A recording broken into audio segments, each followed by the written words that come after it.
Seperti yang kita maklumkan di awal siaran kita tadi, esok merupakan sambutan peringatan Hari Polis ke-214. Bertemakan esok ialah mengenai polis dan masyarakat berpisah tiada. Dan sudah semestinya itu adalah satu korelasi untuk kita menghubung kaitkan bagaimana tugas dan juga penugasan pihak Polis Diraja Malaysia dalam memastikan keselamatan dan juga aspek undang-undang negara. Untuk bercakap lebih lanjut tentang sambutan peringatan Hari Polis ke-214, kita amat bersahati untuk bersama dengan Yang Dihormati Deputi Komisioner Polis Datuk Kaswadi Ali, Timbalan Pengarah Jabatan Keselamatan Dalam Negeri dan Ketenteraman Awam Pasukan Gerakan AM Polis Diraja Malaysia PDRM. Assalamualaikum, selamat pagi Datuk. Waalaikumsalam warahmatullahi wabarakatuh. Baik, Datuk, esok juga akan merupakan sambutan peringatan Hari Polis ke-214 yang akan dilaksanakan di Pulapol, Kuala Lumpur. Jadi untuk kita mengetahui dengan lebih lanjut 214 tahun usianya PDRM, bagaimana persediaan yang akan dirangka untuk sambutan peringatan Hari Polis esok, Datuk? Alhamdulillah, bersyukur kita kepada Allah Subhanahu Wa Taala kerana sekali lagi kita diberi ruang dan peluang untuk meraihkan sambutan Hari Polis yang ke-214. Kalau kita melihat pada tahun lepas, kita tidak sempat untuk mengadakan perbarisan peringatan Hari Polis kerana disebabkan oleh pandemik COVID-19.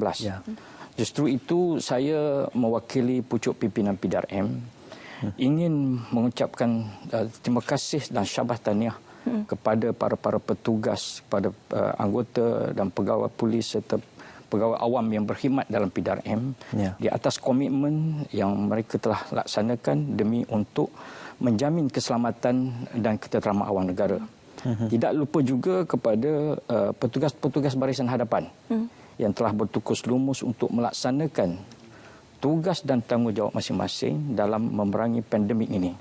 So, jutaan terima kasih ingin saya zahirkan kepada mereka ini. Berbalik kepada sambutan peringatan Hari Polis yang ke-214 bagi tahun 2021 ini, ianya akan diadakan di Pulapol, di Pusat Latihan Polis Kuala Lumpur, dan ianya akan bermula pada besok pagi. Sebagai persiapan awal untuk menentukan bahawa pelaksanaan perbarisan ini berlangsung dengan kemas dan tiada kecacatan dan sebagainya, maka kita telah pun mengadakan siri latihan perbarisan yang telah bermula pada 17 hari bulan yang lalu dan selama 3 hari, yang mana melibatkan detachment dan juga kawalan kehormatan. Yang mana kita mematuhi SOP yang telah ditetapkan. Kali ini kita akan tidak membawa mana-mana unit daripada luar untuk merentas. Malahan kita menggunakan pelatih inspektor yang sedang menjalani program latihan asas kepolisian, Cadet Inspector, seramai 350 orang untuk dijadikan detachment, 10 detachment yang akan mewakili 10 jabatan dalam PDRM. Dan juga pancaragam pusat juga datangnya daripada Pulapol. Dan tetamu-tetamu yang lain adalah datangnya daripada staf-staf Pulapol. Ini menunjukkan bahawa kita menjaga kesempurnaan SOP itu kita tidak langgari. Cuma hanya kawalan kehormatan ini datangnya daripada pasukan polis simpanan persekutuan diceras. So kita tidak melanggar SOP. So unitnya kali ini kita menggunakan apa yang ada dengan skala yang sederhana. Kalau lihat pada tahun-tahun sebelum ini, kekuatan dan keanggotaan untuk menjayakan perbarisan ini sebanyak 4,000. Tetapi pada tahun ini kita hanyalah lebih kurang dalam 800 orang saja. Di samping itu, kita juga mempamerkan aset-aset. Aset-aset kenderaan yang secara statik dan tidak bergerak untuk dipamerkan, yang mana kita mempunyai 30 aset. Yang termasuklah aset udara, iaitu helikopter yang akan fly past untuk memeriahkan suasana pada besok pagi. Dan kita juga merasa besar hati kerana Yang Amat Berhormat Perdana Menteri akan bersama-sama kita meraihkan Hari Polis, dan turut serta ialah Yang Berhormat Menteri Dalam Negeri, yang berbahagia Ketua KSN dan juga Panglima Angkatan Tentera dan pucuk-pucuk pimpinan PDRM. Dan kita juga menyediakan, iaitu seramai 6 orang akan menerima anugerah integriti. Yang mana anugerah integriti proses yang panjang, dicalonkan di peringkat Ibu Pejabat Polis Daerah dan dibawa kepada pihak kontijen dan mempunyai proses temuduga untuk memilih mereka-mereka yang akan menerima anugerah integriti ini daripada Yang Amat Berhormat Perdana Menteri yang akan menyampaikannya pada besok pagi. Jadi saya merasa bersyukur kerana pada tahun ini dengan kelonggaran yang telah diberikan ini kita dapat mengadakan upacara begini dekat pelapor pada besok pagilah. So langkah-langkah untuk menjaga SOP itu memang kita telah ambil. Kita akan menyediakan bacaan suhu, kita ambil pelitup muka dan juga penjarakan untuk tetamu-tetamu yang hadir dengan 1 meter dan sebagainya seperti mana yang telah ditetapkan. So itulah sedikit sebanyak tentang atur-cara yang akan berlangsung pada besok pagi di Pelapor Kuala Lumpur. Baik, sekali lagi pada tahun ini polis dan masyarakat berpisah tiada diangkat sebagai tema. Relevannya tema ini diangkat pada tahun ini? Tema polis dan masyarakat berpisah tiada ni kita fikirkan ianya masih relevan. Dan ianya telah digunakan sejak pada tahun 2015 lagi. Ini kerana ianya mempunyai makna yang cukup signifikan dalam hubungan antara polis dan masyarakat. Kalau kita lihat tentang jalinan kolaborasi di antara polis dan masyarakat dalam memberteras jenayah sebagai contoh, kita sedar bahawa rakan strategik di antara polis dan masyarakat adalah memainkan peranan yang paling utama. Kerana apa? Dalam era kepolisian moden sekarang ini, setiap perancangan dan juga pelaksanaan kita telah mengambil kira tentang pelibatan masyarakat yang mana kita telah terapkan supaya nanti aspek-aspek keamanan dan keselamatan ini bukan saja menjadi tanggungjawab dan terletak kepada bahu PDRM semata-mata. Malahan kita juga menggunakan konsep kepolisian masyarakat untuk menggalakkan lagi dengan konsep iaitu jujur dan juga hubungan yang sihatlah. Supaya nanti ianya akan melibatkan kerjasama yang erat ini dan seterusnya kita panjangkan kepada pihak-pihak yang berwajib yang lainlah. So justru itu kita memikirkan bahawa kolaborasi kesepakatan ini harus diperkasakan. That's why maka kita menganggap bahawa polis dan masyarakat tema itu kita masih lagi pegang. Dan kalau kita merujuk kepada pengasas kepada polis moden iaitu Sir Robert Peel mengatakan bahawa the police are the public and the public are the police. So kejayaan demi kejayaan yang telah dicapai oleh pihak PDRM adalah datang bersama-sama dengan masyarakat. Maklumat dan juga perancangan kerjasama adalah datangnya daripada masyarakat. So saya menyeru kepada masyarakat supaya terus memberi komitmen, memberi kerjasama kepada PDRM agar kita dapat bersama-sama membenteras jenayah dan sebagainya. So pada warga-warga PDRM sempena menyambut Hari Polis ke-214 ini, saya menyeru agar kita memperbaharui aku janji kita dan juga menjunjung sumpah keramat kita untuk memenuhi harapan dan ekspektasi masyarakat supaya nanti kita dilihat sebagai satu agensi penguatkuasa yang adil pada kaca mata masyarakat.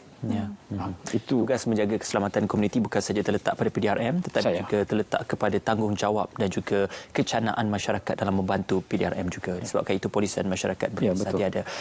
Datuk, bukan saja untuk esok sempena sambutan peringatan Hari Polis ke-214 yang akan berlangsung di Pelapor Kuala Lumpur, tetapi ada juga program-program lain yang turut dirangka bersempena dengan sambutan peringatan Hari Polis ini. Sebenarnya di peringkat pusat, yakni di peringkat Bukit Aman, kita mempunyai 19 program kesemuanya. Tetapi kita ada program yang utama, ada 3 program yang utama. Program yang paling utama yang ditunggu-tunggu oleh warga PDRM ialah perbarisan. Perbarisan Hari Polis. Itu menjadi kebanggaan PDRM lah, warga PDRM. Di samping itu, kita mempunyai 3 program utama pada kali ini iaitu bacaan Yasin, tahlil dan doa selamat pada 26 hari bulan ini di Masjid Bukit Aman. Dan kita ada solat Jumaat di Masjid Bukit Aman, dan kita ada rakaman tazkirah malam Jumaat, iaitu dengan segmennya, tajuknya adalah Polis Hebat. Jadi ianya akan berlangsung di Astro Oasis, saluran 122 dan juga saluran 136, iaitu pada 25 hari bulan, iaitu pukul 9 malam. Yang mana ahli-ahli panelnya adalah terdiri daripada pegawai polis.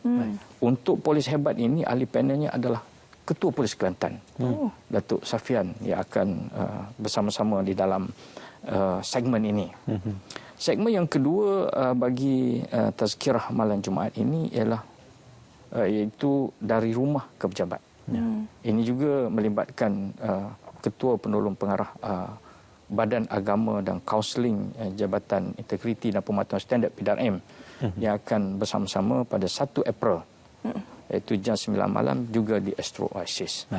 Di samping itu, kontijen di peringkat negeri, di peringkat ibu pejabat polis daerah juga akan mengadakan program-program mereka tersendiri. Mereka telah mengatur program-program itu sampai kadang-kadang menjangkau sampai 2 bulan untuk melengkapkan semua program-program itu.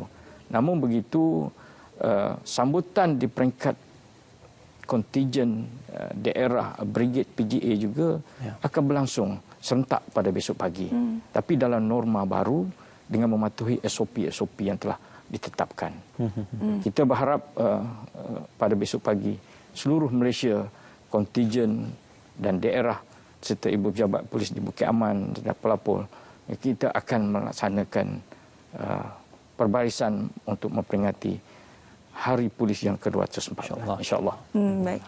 Itu antara pelbagai pengisian dan juga program yang akan dijalankan bersempena dengan Hari Polis 2014. Bila kita menyebut mengenai 214, bermaksud sudah 214 tahun polis berkhidmat di negara ini. Pastinya terdapat pelbagai cabaran daripada dulu hingga kini. Tapi kita nak bercerita mengenai cabaran pada masa kini. Apakah dia sebenarnya, Datuk? Kalau melihat kepada cabaran dalam PDRM ini, mungkin Encik Ismail, Encik Syafiqah pun sedia maklumlah bahawa peranan dan fungsi polis ini amat luas. Dan dia menjadi teraju utama dalam penguatkuasaan undang-undang. Apabila pandemik COVID-19 ini telah bermula, maka penekanan kerajaan ialah untuk, salah satu ialah untuk mengawal kemasukan pendatang tanpa izin melalui sempadan.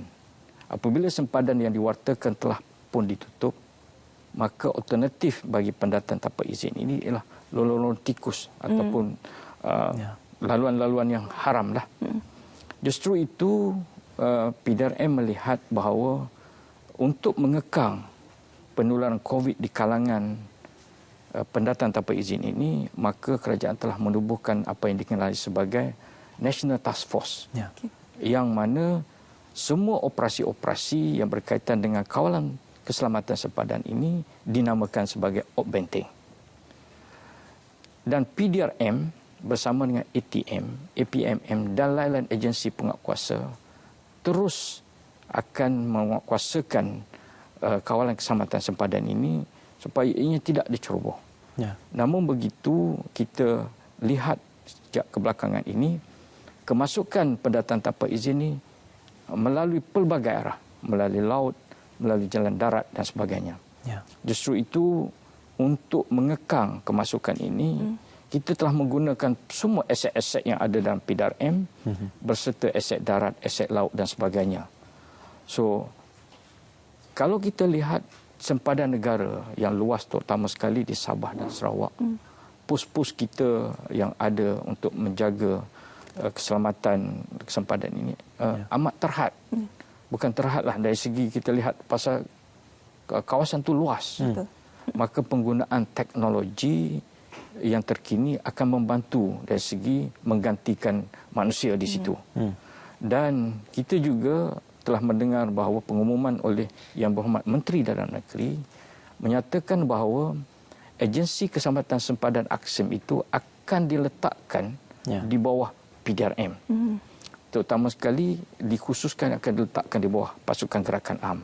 Ini sikit sebanyak akan memperkukuhkan maka fungsi baru bagi PDRM, terutama sekali PGA, akan diperluaskan.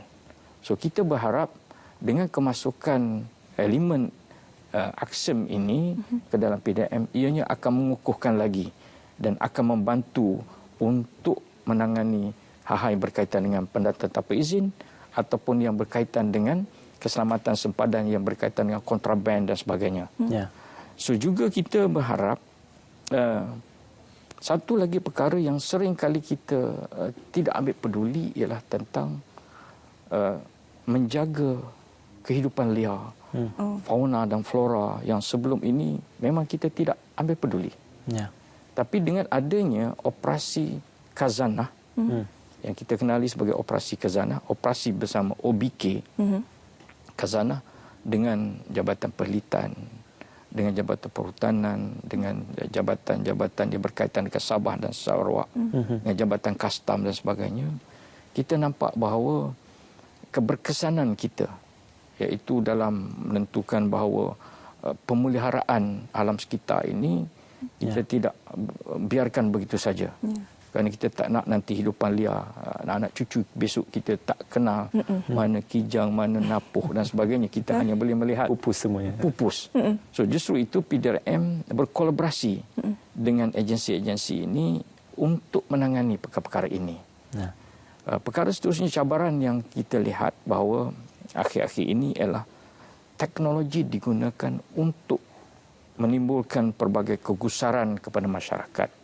Iaitu dengan menggunakan media seperti fake news dan sebagainya. Ini menimbulkan kegusaran di kalangan masyarakat. So dengan adanya akta di bawah ordinan yang baru ini, terutama sekali untuk memfokuskan kepada pandemik COVID, kita berharap fake news ini dapat diatasi. Dapat diatasi.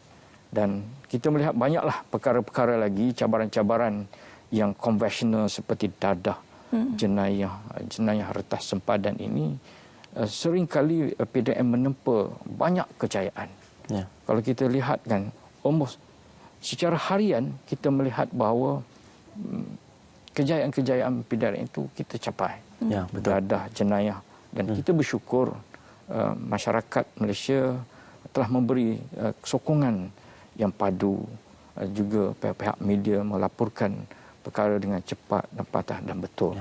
Walaupun pelbagai cabaran menerpa, tapi pihak PDRM sentiasa bersiap siaga dan juga bersedia. Datuk, secara ringkas sedikit harapan Datuk dan juga Datuk juga mewakili pihak PDRM, ucapan bersempena dengan sambutan peringatan Hari Polis ke-214. Saya mengucapkan selamat menyambut Hari Polis yang ke-214 kepada warga PDRM, dan harapan kita bekerjalah dengan ikhlas dan dengan penuh integriti. Dan saya mengucapkan selamat memperingati Hari Polis yang ke-214.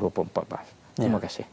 Baik, terima kasih yang dihormati DCP Datuk Kaswadi Ali, Timbalan Pengarah Jabatan Keselamatan Dalam Negeri dan Ketenteraman Awam PDRM, kerana sudi berkongsi dengan kita mengenai sambutan Hari Polis esok. Esok juga kita akan berlintas langsung untuk sambutan